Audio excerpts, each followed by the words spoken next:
आता सुट्टी घेतली आम्ही आता संभाजीनगरहून अंतरवालीकडं चाललो आहोत कारण पुढचे नियोजन आहेत, काही कार्यक्रम आहेत. 7 तारीख म्हणजे 7 ऑगस्ट ते 13 ऑगस्टपर्यंतच्या कार्यक्रमाचे पण समाजानं नियोजन केले आहेत त्या संदर्भात.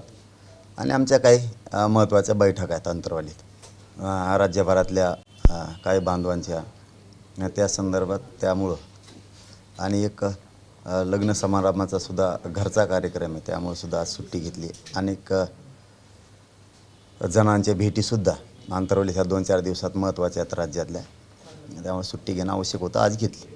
अंतरवालीकडे आता लगेच निघालो. 29 तारखेला समाजाची बैठक आहे, काय नेमकं बैठक असणार, कशा असणार? 29 ऑगस्टचा विषय तो ते खूप लांब आहे. सगळ्या राज्यातला समाज एकत्र येऊन त्या ठिकाणी ठरवलं जाणार आहे की जर सरकार आपल्यावरती अन्याय करणार असलं जाणून बुजून चारही बाजूनी, मराठ्यांनाच फक्त घेरायचं, त्यांचं हक्काचं असणारं आरक्षण त्यांना द्यायचं नाही. मराठ्यांचे पोरं काही झालं तरी मोठे नाही झालं पाहिजे, हा जर पण सरकारनं घेतला असला तर आम्हाला नाविलाज आहे. 29 तारखेला पाडापाडीचा निर्णय घ्यावाच लागणार आहे. उभारायचा की पाडापाडीचा? दोन्हीपैकी एक. कारण परिस्थितीच अशी आमच्यासमोर यांनी केली की ज्या क्षेत्रात आम्हाला जायचं नाही मराठा समाजाला, त्या क्षेत्रात जायची वेळ या दोनही राजकारणी लोकांनी आमच्यावरती आणली. जर सत्ताधारी मराठ्यांना आरक्षणच देणार नसले, नुसती हुलकावणी देणार असले प्रत्येक वेळेस, आज देऊ उद्या देऊ किंवा असं करू तसं करू, त्याच्यात माझ्या समाजाचं भलं होणार नाही आहे. मला माझ्या समाजाच्या बाजूनं बोलावं लागणार आहे. माझ्या समाजाचं हित कशात आहे, माझ्या मराठ्यांचे पोरं कशात मोठे होणार आहेत हे बघावं लागणार आहे. कारण आता ॲडमिशनचे दिवस आहेत, नोकर भरतीचे दिवस आहेत. यावेळेस जर आम्हाला आरक्षण नसेल तर त्याचा उपयोग काय? सरकार नुसतं देऊ म्हणणार. आताही त्या दिवशी सांगितलं होतं आम्ही की ते व्हॅलिडिटीची तुम्ही 6 महिन्याची मुदत वाढवा. त्यांनी ते 3 ऑप्शनसुद्धा खुले ठेवा. कारण EWS तुम्ही रद्द तुम्ही केलं विनाकारण. एकतर समाजाची मागणीच नव्हती ECBC आरक्षणाची, तुम्ही ECBC दिलं हरकत नाही, त्या व्हॅलिडिटीचा घोळ घालून ठेवला. EWS रद्द केलं. आमचं म्हणणं आहे EWS पण सुरू ठेवा, तुम्ही ECBCसुद्धा सुरू ठेवा. आणि जे कुणबीचे प्रमाणपत्र निघालेत, पोरांचं असं म्हणणं आहे सध्या की व्हॅलिडिटी निघेपर्यंत कुणबीला म्हणजे OBCचा जो पर्याय आहे त्या कुणबीला 6 महिन्याची सरकारनं मुदत वाढ दिलेली नाही, नुसतं ECBCसाठी केलं आहे. असलं करू नका हो. तुम्हाला जे काय करायचं सरकारला स्पष्टपणानं जरा करत जा. बघा, एक करायचं एक तसंच गुंतून ठेवायचं, एक करायचं एक गुंतून ठेवायचं. आता तुम्ही ECBCची व्हॅलिडिटीसाठी 6 महिन्याची मुदत वाढ दिली, मग कुणबी प्रमाणपत्र निघायला वेळ लागतो आहे, ती व्हॅलिडिटी 6 महिन्याची का वाढवत नाही तुम्ही? म्हणजे तुम्हाला कोणीकडून तरी विनाकारण मराठाचे पोरं आणि मराठा समाज अडचणीत आणायचं. असलं जीवघेणा खेळ आमच्या विद्यार्थ्यांबरोबर खेळू नका. मी सरकारला विनंती करून सांगतो, असले जीवघेणे खेळ तुम्ही विनाकारण विद्यार्थ्यांशी खेळू नका. नसता तुम्हाला खूप नुकसानाला सामोरं जावं लागणार आहे. पाटील, तुम्ही मागच्या अनेक दिवसांपासून पाडापाडी किंवा सरकारला भोगावं लागेल, साफसफा करेल, या सगळ्या गोष्टी बोलते, पण सरकारकडे लक्ष देणार नाही. चांगली गोष्ट आहे ना. शेवटी भरल्यावर कसं असतं, शेवटी गर्व कोणाचाही शोधून बघा तुम्ही, हजारो वर्षापासून आत्तापर्यंतचा, त्याला शेवटी संपावं लागलं. शेवटी गर्वाला वाढ नसती, गर्वाला कधीच वाढ नसतं, त्याची कधीच गर्वाची चढती पायरी नसती. त्याला शेवटी संपावंच लागतं गर्वाला, आणि ते ऑटोमॅटिक संपतो. आणि ते आता जनतेच्या हातात आहे. बघा, लोकसभेला झालं त्यापेक्षा 5 पट झाल्यावर यांना कळलं आपल्या हातानं आपण उलटे सुलटं सगळा खेळ बिघडून ठेवला. सरकारला गर्व आलाय असं म्हणायचं तुम्हाला? का नाही म्हणणार? कशाचा गर्व आहे? सत्तेचा, मराठ्यांनी दिलेल्या सत्तेचा. मराठ्यांवरतीच अन्याय यशस्वी करून बसले मरणाचे आमच्यावरती विनाकारण. आमच्या अंमलबजावणी सगळे स्वरेच देत नाहीत. तुम्ही परत मागेल त्या मराठ्यांना कुणबी प्रमाणपत्र देत नाहीत. मराठा आणि कुणबी एकच हे सिद्ध झालेलं आहे, तरीही तुम्ही मराठ्यांना आरक्षण देत नाहीत. बाकीच्या पोटजाती म्हणून घातल्या, मग मराठ्यांची पोटजात कुणबी म्हणून जात नाही का मधी? म्हणजे मराठ्यांवरती जाणून बुजून अन्याय करायचा आणि उगं इकडं बाहेर येऊन बोंबलत बसायचं. त्या सारथ्यांच्या पोरांच्या मारण्याचे हाल सुरू आहेत. काय उपयोग आहे आम्हाला? तुम्ही ज्या काय सवलती देऊन बसलात, काय कामाच्या आहेत त्या? कोणची सवलत कामाला येते? मुलीचं उच्च शिक्षणाचं काय झालं? तुम्ही सांगितलं ना, सगळ्या क्षेत्रातलं मुलींना मोफत शिक्षण. काय झालं त्याचं? का फीस घेतल्यात? मी पावत्या देतो. कोणत्या सरकारला पावत्या पाहिजेत भरलेल्या? ह्या कालच्या आठवड्यातल्या फीस भरलेल्या पावत्या. अरे करायचं तर स्पष्ट करायचं शिकार रे. काय द्यायचं आणि ठरलं ना मुलीला मोफत शिक्षण मराठ्यांसह सगळ्या जाती धर्माच्या, तर स्पष्ट देऊन टाकायचं, निकष नाही आणि फिकष नाही, दिलं मुलीला मोफत शिक्षण. अर्धवट गुटून ठेवायचं, त्यांना विनाकारण व्हॅलिडिटीची आट घातली त्यांना पण. बरं, त्याच्यात ॲडमिशनला पैसे पण घ्यायला लागले. काय याच्यामुळं तुमच्यावरती सगळ्या समाजाचे लोक नाराज व्हायला लागलेत आणि तुम्ही टाकलेले डावं तुमच्याच नड्यात गुतायला लागले, सरकारच्याच. शरद पवार काल आले आणि तुमच्या याच्यावर ते बरोबर 2 दिवस होते, पण आंदोलनावर ते पहिल्यांदा काल आणि परवा आणि काल बोलले. काल ते असं म्हटलं की महाराष्ट्रामध्ये ओबीसी मराठा सामाजिक संतुलन बिघडणार नाही, कारण जरांगे पाटील हे फक्त मराठ्यांच्या आरक्षणाची गोष्ट करत नाही, तर मुस्लिम आरक्षण असेल, धनगर आरक्षण असेल, या सगळ्या समाजासाठी बोलत आहेत. नाही, ते काय म्हणते त्यापेक्षा माझं मन, माझी नियत, माझे विचार काय सांगतात, माझे संस्कार काय सांगतात, ते माझ्यासाठी महत्त्वाचं आहे. मला वाटतं आहे मराठ्यांचं कल्याण व्हावं, गोरगरिबाचं, तसंच लिंगायत समाजाचं सुद्धा व्हावं. त्या गोरगरिबांना आरक्षण मिळालं पाहिजे, गोरगरीब धनगरांनासुद्धा मिळालं पाहिजे, मुस्लिम समाजालाही मिळालं पाहिजे, कायकाडी समाजाचा आणि राजपूत समाजाचाही प्रश्न आहे, त्यांनाही मिळालं पाहिजे. ही माझी प्रामाणिकपणाची भावना आहे. बंजारा समाजाचं खूप वर्षापासूनचं म्हणणं आहे की आमचा वेगळा प्रवर्ग करा, म्हणजे आमचे पोरं अधिकारी होतील, मोठी होतील. 12 बलुतेदारांचा वेगळा प्रवर्गाची अपेक्षा आहे. का म्हणू नये मी का म्हणू नये? आमच्या लेकराचं कल्याण होत असताना त्यांच्या लेकराचं सुद्धा कल्याण आम्ही का बघू नये? आम्ही आमच्या भूमिकेवर ठाम आहेत आणि आमची भूमिका आम्ही स्पष्टपणाला लावून धरणार आहेत. मग परिणाम काही झाले तरी त्याची चिंता मी करणार नाही. पण सगळ्या जाती धर्मांना मात्र आरक्षण दिलं पाहिजे, त्यांचा हक्क त्यांना दिला पाहिजे. आणि वेळ प्रसंग जर आलाच तर सगळ्या समाजानं एकत्र येऊन दारं खुले केले पाहिजेत विधानसभेचे. यांना पाडायचं म्हणजे पाडायचं, दारं खुले करायचे आणि सगळ्यांनी आज जायची तयारी करायची. आहे की ते काल असं म्हटले की त्यांना वारंवार विचारलं की तुमची ओबीसीतून मराठा समाजाला आरक्षण देण्याची भूमिका काय आहे. त्यावर त्यांनी उत्तर असं दिलंय की चर्चेतून मार्ग काढावा आणि चर्चा ही आमच्या पक्षाची भूमिका आहे. मात्र त्यांनी स्पष्ट करायला तयार नाही की त्यांची काय भूमिका आहे, ओबीसीतून हवं की नको. ही जबाबदारी दोघांची पण आहे, सत्ताधाऱ्यासह विरोधी पक्षांची सुद्धा. हे जसे बोलत नाहीत तसे ते पण बोलत नाहीत, किंवा ते बोलत नाहीत तसे हे बोलत नाहीत. हे फक्त त्यांना बैठकीला बोलवतात आणि ते यांना बोलवतात. म्हणजे काय नाही का, बघा, मला सांगणं गरजेचं आहे म्हणून सांगावं लागतं. कारण हे का सांगतो मी, तर माझ्या सर्वसामान्य लोकांच्या मी काय बोलतो लक्षात येतो म्हणून मला सांगायला लागतं. एखादं जर काही विक्रीला बाजारात नेलं जनावर, काही बैल आपण, आणि ते विकत नसलं तर ते 4-5 जण येडे घालतात दुसरेच, आणि नुसते बैलाच्या पाठीवर थाप टाकीत येत, जनावराच्या पाठीवर थाप टाकीत येत, मागितला एवढ्याला आणि त्याला घ्यायचाच नसतो, दुसऱ्याच्या गळ्यात गुंतून द्यायचं लफडं. असल्या सवयीचे लोक आहेत हे राजकारणी, म्हणजे हे दोघं पण. हे फक्त त्याला बैठकीला बोलित आणि ते याला बोलित आणि जात कोणीच नाही. पण समाज आहे शेवटी. या बळापुढं कोणाचंच बळ टिकत नाही, कोणत्याच सत्तेचं. मग समाज कोणचाही असू द्या. त्याच्यामुळे ह्या बळाच्या नादी लागू नका. सुधरा. एकमेकांवर ढकलून वेळ काढूपणा करतात आता निवडणुकीच्या तोंडावर.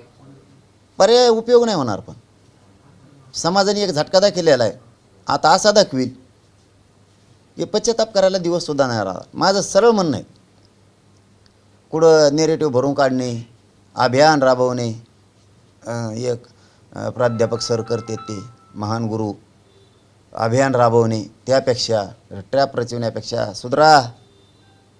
सुधरा. आम्ही जर सुधारायला लागलोत ना, असं नुकसान होईल कळायचं सुद्धा नाही. सुधरा. चंद्रकांत पाटील असं म्हटले की शिंदेने जर सर्व पक्षीय बैठक बोलावली तर त्या बैठकीला मनोज जरांगेंनी स्वतः उपस्थित राहावं, कारण मनोज जरांगेंचे प्रतिनिधी जर बैठकीला उपस्थित राहिले आणि त्यांनी एखादी गोष्ट मान्य केली तर ती गोष्ट मनोज जरांगेंना मान्य नसते. आधी तुम्हाला नसती ते बघा, नका तोंड खोपसू इकडं. तुम्हालाच नाहीच तर तुमच्याच नेते आलेला आहे प्रमुख, तारणहार काय म्हणतात का त्यांना, बजरंगबली काहीतरी म्हणतात ना, काय म्हणतात त्यांना, हा पंचटमोचक संकटमोचक, ते त्यांना म्हणते ते चालते. त्यांना विचारा काय ठरलं आहे, कशाला डोकं लाविता माझ्या संग. काय होतं, मी नाही बदलत कवाच नाही बदलत, बदललात तुम्ही. हां, माझं एवढंच म्हणणं आहे तुम्हाला, आम्हाला माझ्या समाजात राजकारणात जायचं नाही. सुधरा. हां, लय खळ्या खांदू नका, लय दंड थोपटायचा प्रयत्न करू नका मराठ्या संघ. सुधरा. असं आहे की शरद पवार असं म्हणाले की मराठवाड्यामध्ये प्रकाश येऊन आंबेडकर चर्चा आणि करा. ओबीसी नेत्यांनी आणि त्याचबरोबर जरंगींनी एकत्र बसावं असं एकनाथ शिंदे म्हटले. मला नाही कळलं पाहिजे. असं आहे एकनाथ की- शिंदे जे आहेत ना त्यांनी असं वक्तव्य केलं की प्रकाश आंबेडकर ओबीसी नेते आणि जरंगे यांनी एकत्र बसून चर्चा केली पाहिजे कशासाठी मार्ग काढण्यासाठी. ते का सत्तेत आहेत का काय? आंबेडकर साहेब सत्तेत नाही ना आम्ही नाही. आम्ही आमच्यातच चर्चा करू ना आमचेच गुताडागुतडी लावून द्यायची का इकडे? सत्ताधारी तुम्ही, विरोधक तुम्ही, आम्ही इकडे चर्चा करून काय करू? हे तर उलटाच खेळ झाला. पवार साहेबांनी नामांतराचं उदाहरण देत असं म्हटलं की हा प्रश्न देखील सोडवायचा असेल तर मराठवाड्यामध्ये येऊन चर्चा केली पाहिजे, म्हणजे तिथं याची दर जास्त आहे. नाही नाही, धगेवर नसतं खेळ देऊ. आमची धक्कूंकडे जात असते मला. धगेवर नाही. आक्रोश काय, लोकांना दुःख काय, लोकांची भावना काय, ही संतापाची लाट कशासाठी आहे आणि या संतापाच्या लाटेने इतका जोर का धरला आहे? तर मुंबईतून सुद्धा आमदाराला हाकलून द्यायची वेळ आली लोकांनी. हे समजून घेणं गरजेचं आहे. कुठं केल्याने बैठक प्रश्न मिटतो याच्यावर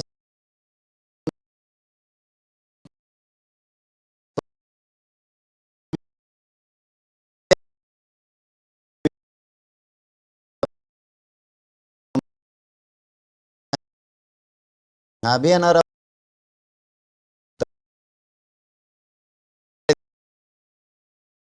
पाटील प्रकाश आंबेडकर दौऱ्यावर निघालेले आहेत, तर त्यांनी सोलापुरात असं म्हटलं की जरांगे पाटील आणि फडणवीस हे ठरवून भांडण करतायत, कारण फडणवीस जे आहे ओबीसीच्या असं सुद्धा भूमिका घेत नाहीत, म्हणून हे नकली भांडण आहे असं त्यांचं म्हणणं. हे आंबेडकर साहेब म्हणू शकत नाहीत असं. कालच्या आणि पत्रकात ते बी मी देवेंद्र फडणवीस साहेब एकत्र. नाही नाही, नकली भांडण आहे तुमचं ठरवून. हा नकली व्हायना समजा. नकली म्हणजे एकत्र झालं त्याचा अर्थ मग. म्हणजे आम्ही दोघं एकत्र. मी ऐकतो बुवा, मला विश्वास नाही बसत, कारण ते शक्यतो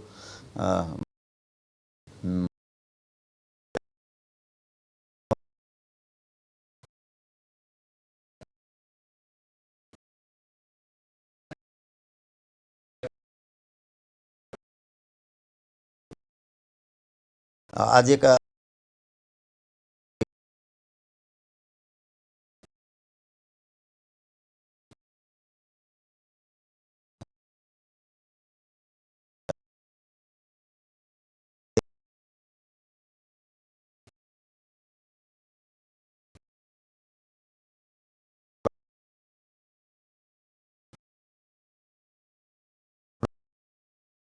गोरगरिबांना तिथं दनादन गोरगरीब सगळ्या जाती धर्माच्या लोकांना त्याच्यात जाता येईल आणि देणारं बनून आपण आपल्या लेकराला मोठं करता येईल.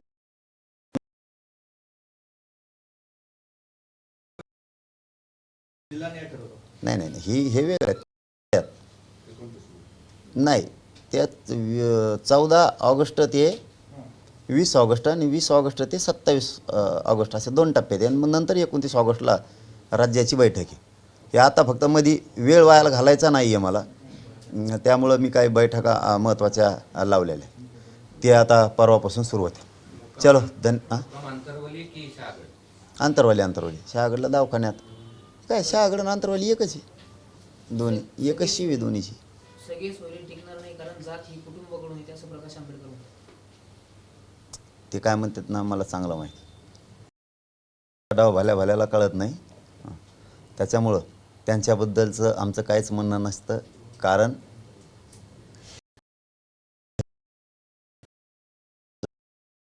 एक दिवस तुम्हाला ते दिसलसुद्धा आणि तसं होईलसुद्धा. आणि तीच वंचितांना आणि गरजवंतांना अपेक्षा आहे की अन्यायाच्या बाजूनं प्रकाश आंबेडकर साहेब असतील आणि येतील सुद्धा. नाही संवाद नाही, काही नाही. नेट नाही ना इकडं, नेट नाही. पाऊस सुरू आहे इकडं. संभाजीनगरला पाऊस चालू आहे. नाही तिकडं आहे, तिकडं तर नसतेच का आवाज त्यांना, पण सगळे गेले. आणखीन बरेच जाते ना. आत्ताशी 113 गेलेत. 80पर्यंत जायचे टावर. 115 हां. आणि विशेष एक सांगायचं राहिलं की 1 तारखेला मला मी कधी ते वाढदिवस काय शेवटी आपल्या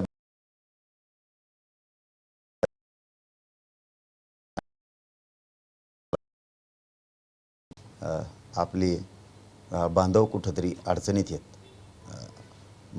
पूर आला आहे मुंबई, पुणे, कोल्हापूरसारख्या ठिकाणी. त्यामुळं आनंद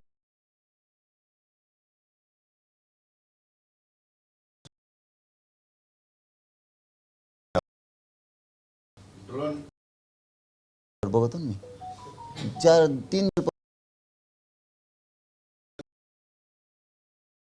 केले की ड्रोन सुरू होते. मग ह्यापर्यंत आले तर मग सरकारचेच म्हणावं लागेल. हां, कारण ते मी तुम्हाला उद्याच्याला डिटेल माहिती सांगेन. मला वाटतं ते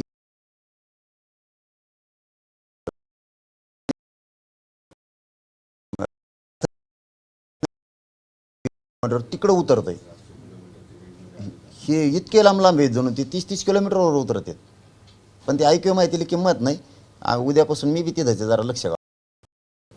चल, ओके. विधानसभेत किमान 100 आमदार ओबीसीचे निवडून आले पाहिजेत असं प्रकाश आंबेडकर बोलले. म्हणजे चांगली गोष्ट आहे ना. त्यांचे 50-100 आणि आमचे 100. चलो, धन्यवाद. हां, नाही त्यांचे 100 आमचे 100 म्हणलं जुळलं ना. गेले बाकीचे सगळे घरी. यांना घाला मग म्हणणं नाही. गोरगरिबाच्या हातात सत्ता द्या. एवढीच संधी आलेली. धनगर बांधवांनी, दलित मुस्लिम बांधवांनी, मराठ्यांनी, 12 बलुतेदारांनी समजून घ्या गाड्या. हो, आलाय संध्या, जुनी मन आहे, गरम आहे. नंतर बोलून उपयोग नाही होणार. ज्या दिवशी तुम्हाला वाटन आपण सत्ता बदलून आपल्या लेकराला न्याय देऊ, त्यावेळेस हातातून वेळ गेलेली असणार आहे. हीच संधी आहे. मराठी एक झालेत.